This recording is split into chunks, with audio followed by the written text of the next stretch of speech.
Fala pessoal, espero que vocês estejam bem. Queria falar hoje brevemente sobre a tal da individuação. Vocês sabem que nesses anos de docência, especialmente para as pessoas que estão ali envolvidas com o campo junguiano, parece que o tema individuação ele tem uma aura especial. Ou falando na linguagem contemporânea, as pessoas têm um crush na individuação. Mas eu queria fazer um comentário rápido aqui, porque outro dia eu vi algo que tem aparecido aí na internet como terapia para individuação, resolva o seu processo de individuação em 10 sessões, em 15 sessões, sei lá, alguma coisa assim, que não faz sentido nenhum quando a gente olha para a teoria. De novo, eu sendo perfeccionista da teoria aqui, como eu fui em outros vídeos que eu estou fazendo agora aqui para o YouTube, mas eu acho que é meu dever, já que eu estudo esta bagaça, é minha função, de alguma forma, compartilhar com vocês também aspectos teóricos fundamentais da psicologia analítica. Mas o que é individuação? O Jung vai falar que individuação é você tornar-se você mesmo. E aí aqueles que são absolutamente céticos vão falar, que bobagem que esse cara está falando, né? Grande coisa, o que é tornar você mesmo? Mas aqueles que são mais românticos vão falar assim, que coisa linda, tornar-se a si mesmo, que coisa profunda e tal, sensível. Mas é o seguinte, vamos tentar decompor isso e olhar numa perspectiva mais teórica e entender que Jung está tentando nos apresentar com essa frase que parece simples e ao mesmo tempo rasa se a gente olhar por alguns aspectos. E na verdade tem muita profundidade. A questão é a seguinte, quando nós pensamos em sistema psíquico pro Jung, a gente vai ter três grandes entidades, né? Ou três grandes estruturas, que eu prefiro usar esse termo até, que é o inconsciente coletivo, inconsciente pessoal e consciência. E isso já daria uma discussão enorme para poder decompor precisamente o que ele quer dizer com essas três grandes estruturas, porque as explicações que eu vejo aqui pelas redes sociais são fundamentalmente muito rasas e muito simplificadas. Mas eu paro por aqui porque senão o vídeo não caminha também. Então tem essas três grandes estruturas. Nesta estrutura da consciência tem um outro componente que ele vai chamar de ego. Daria horas de explicação sobre o ego. Tem um vídeo meu pro canal do IGEP, especificamente, falando sobre ego, que é muito legal. E acho que vale a pena vocês acessarem lá também para poder entender o que é essa estrutura na psique para o Jung. E lembrando que o ego não é uma coisa ruim, ele é apenas uma estrutura que faz o papel que tem que fazer na consciência. A grande questão é que o ego ele tem uma função complicada, tanto de adaptação externa, quanto olhar para o mundo interno, tentar integrar aquilo que o mundo interno demanda, assim como tentar se adaptar àquilo que o mundo externo demanda. Ele vai fazendo uma gestão de tudo isso. E por ele ter essa, digamos assim, esse protagonismo, é muito fácil que nós atribuemos ao ego qualidades ou adjetivos que faz com que nós percebamos que o ego seja a nossa própria totalidade. Falando de outra maneira, é como se as minhas preferências, as minhas vontades, as predominâncias daquilo que eu observo em mim mesmo, na consciência, é como se elas fossem suficientemente fortes para que eu descreva aquilo que eu sou. Então, deixa eu dar um exemplo bem pragmático. Eu gosto muito de ouvir boa música, então logo significa que eu sou esse cara da boa música. Mas aqui já começam algumas questões. O que é boa música? Boa música para quem? Boa música onde? Boa música em que contexto?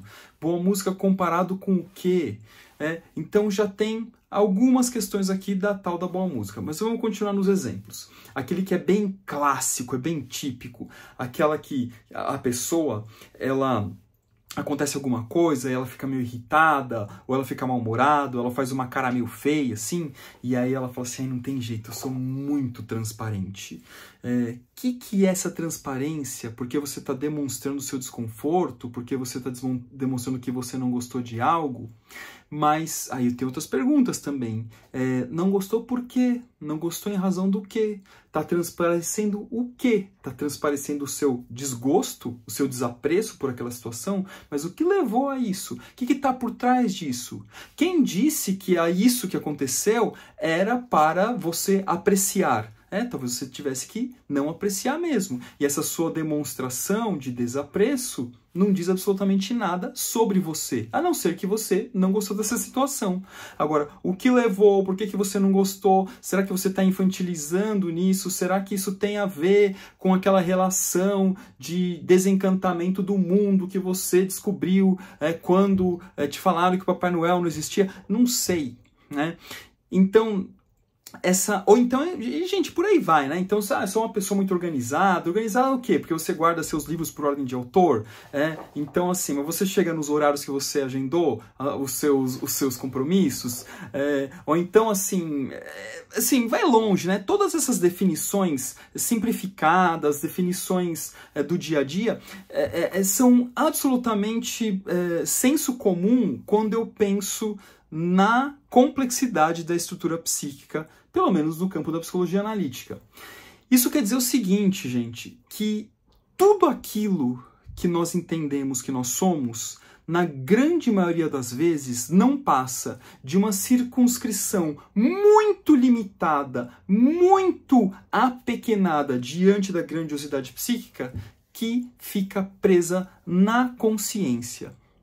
Isso significa que se eu falo assim, eu sou uma pessoa muito transparente, significa que em mim também habita uma pessoa que é fechada, que não transparece nada, que não demonstra nada, que pode ter até uma certa frieza sobre vários aspectos. Se eu digo que eu sou uma pessoa que eu gosto de uma boa música, talvez, na verdade, eu seja apenas uma pessoa arrogante, que esteja desqualificando aquelas músicas que não fazem parte de um repertório que eu considero como boa música.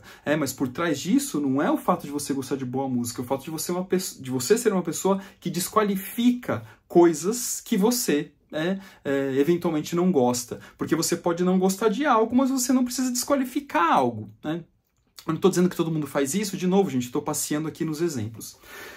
Logo, esse tornar-se quem se é, que o Jung fala da tal da individuação, é um trabalho muito complicado, porque ele desafia fortemente, enfaticamente, especialmente nossas convicções morais.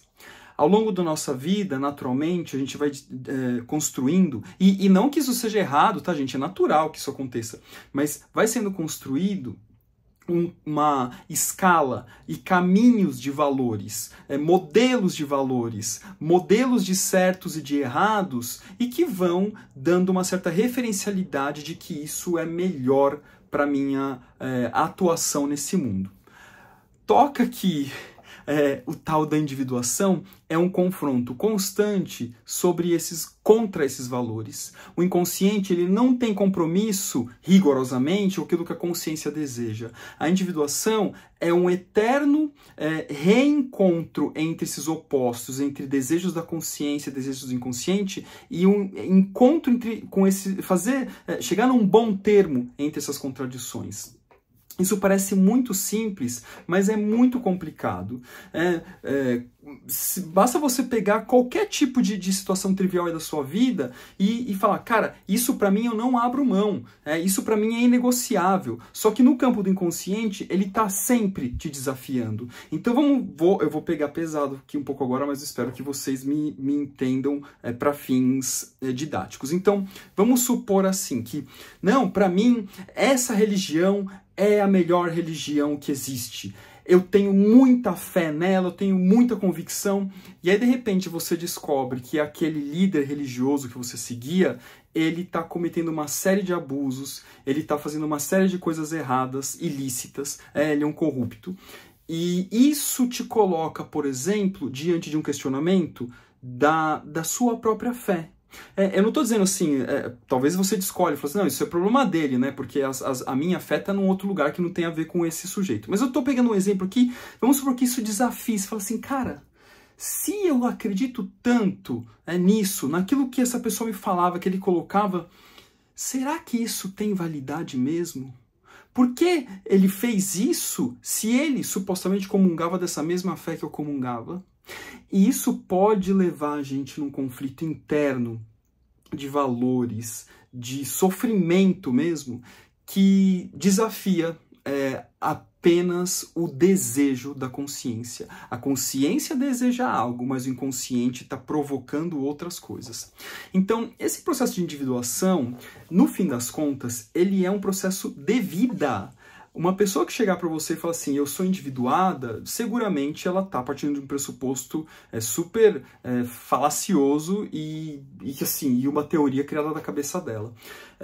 O Jung vai dizer, metaforicamente, que as figuras simbólicas que representam o aspecto arquetípico da individuação são Jesus Cristo e Buda. Veja bem, não é uma discussão religiosa se Buda ou Jesus existiram, mas pegando as figuras simbólicas desses dois personagens religiosos e também míticos no campo arquetípico, eles estão demonstrando simbolicamente que é o processo de individuação. Poderia também citar para vocês aqui personagens cinematográficos que individuaram. Frodo Baggins, Frodo Bolseiro lá do Senhor dos Anéis é um deles. Luke Skywalker do Star Wars também é outro, né? Personagens que individuaram, né?